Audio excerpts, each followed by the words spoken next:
Cube Radio.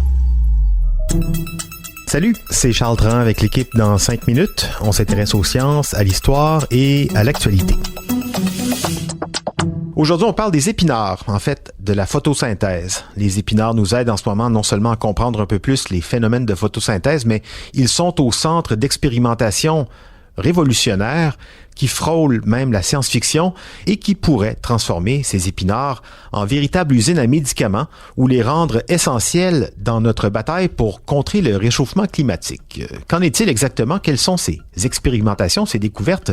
Voici Rosalie Fortin-Choquette. Alors, le 7 mai dernier, il y a une découverte scientifique qui a été publiée dans la revue Science où Taryn Miller et son équipe de chercheurs auraient réussi à créer un chloroplaste artificiel qui, à son tour, réussirait à recréer le phénomène de photosynthèse.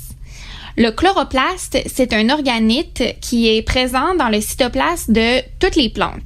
Donc, c'est une composante de la cellule végétale qui capte la lumière et qui, donc, participe au processus de photosynthèse. Les faux chloroplastes que cette équipe-là a créés, c'est des membranes photosynthétiques qui sont encapsulées dans des gouttelettes de la grosseur d'une cellule. Et ces gouttelettes-là, elles utilisent la lumière comme source d'énergie pour déclencher une cascade d'enzymes. Dans le fond, ce qu'ils ont créé, c'est vraiment un mécanisme révolutionnaire qui fait carrément le pont entre le monde de la biologie naturelle et synthétique. Maintenant, retournons à nos cours de bio du secondaire pour essayer de mieux comprendre tout ça. Traditionnellement, on connaît 6 grandes voies qui mènent à la fixation du carbone, c'est-à-dire le processus qui change un carbone inorganique, comme dans le CO2, à un composé organique, comme par exemple des glucides. Et ça se fait avec l'aide d'enzymes qui, elles, sont alimentées par l'énergie solaire ou chimique. Un exemple de ça, c'est la photosynthèse avec le cycle de Calvin. Eh bien, en 2016, le biologiste de synthèse Tobias Erb et ses collègues de l'Institut de microbiologie terrestre Max Planck en Allemagne en ont trouvé un 7e. Ils ont appelé ça le cycle CETCH, C-E-T-C-H. Donc le cycle CETCH, c'est un réseau d'enzymes assez complexe qui est 20% plus efficace que le cycle photosynthétique qu'on retrouve dans la nature. En d'autres termes, ils ont réussi à créer une photosynthèse qui est plus efficace que celle que les plantes font naturellement. Mais jusqu'à présent, on ne savait pas si le cycle CETCH pouvait être allié au mécanisme d'une cellule. Tout ce qu'on savait, c'est que cette cascade d'enzymes-là, elle fonctionnait en soi. Donc, une équipe dirigée par Taryn Miller, qui est une collègue de Tobias Erb, a décidé de tester l'hypothèse. Donc, le groupe de chercheurs, ce qu'ils ont fait, c'est qu'ils ont extrait la membrane d'une composante du chloroplaste de l'épinard. Cette composante-là, c'est la partie du chloroplaste qui capte la lumière, parce que la lumière, c'est la source d'énergie dont on va avoir besoin pour faire la photosynthèse. Donc, ils ont mis cette petite membrane-là dans une cuve à réaction avec les 16 enzymes qui composent le cycle CETCH. Et ce fut une réussite. La membrane de l'épinard avec les composantes du cycle de CETCH ont fonctionné ensemble. Ce qui veut dire que ils ont réussi à créer un chloroplaste d'épinard artificiellement et qui peuvent donc maintenant convertir efficacement du dioxyde de carbone, donc du CO2, en glycolate. Et le glycolate, à son tour, ça c'est un composé qui peut être utilisé pour créer différents produits pharmaceutiques.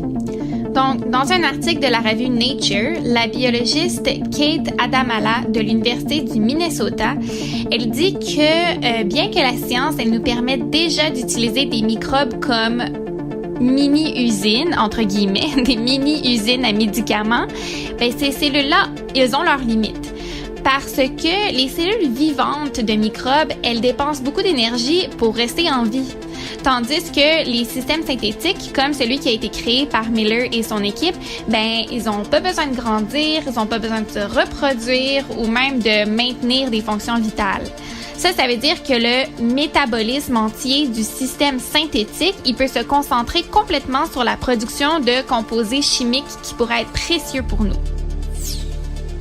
Donc, finalement, notre chloroplaste synthétique, c'est une mini-usine à médicaments beaucoup plus efficace que celle qui est faite avec des microbes. On pourrait même aller jusqu'à croire que, éventuellement, ces systèmes synthétiques-là pourraient jouer un rôle important dans la capture du CO2 atmosphérique. Il s'agirait dans ce cas-là de reproduire une idée de chloroplaste artificielle, mais à une bien plus grande échelle. Mais bon, avant de penser à tout ça, il reste quelques petits problèmes à régler. Parce que le système qui a été créé par Miller et son équipe, il est viable que pour quelques heures.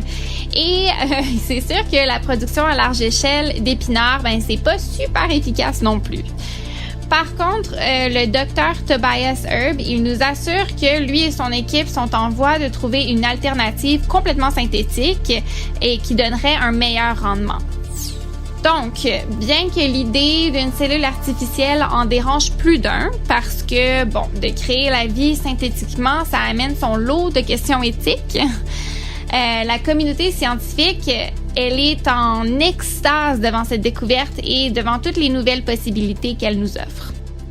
Oui, extase, mais tout de même, pas extase aveugle. On voudrait quand même pas, en jouant comme ça avec le vivant, se retrouver à créer des espèces de Frankenstein végétaux.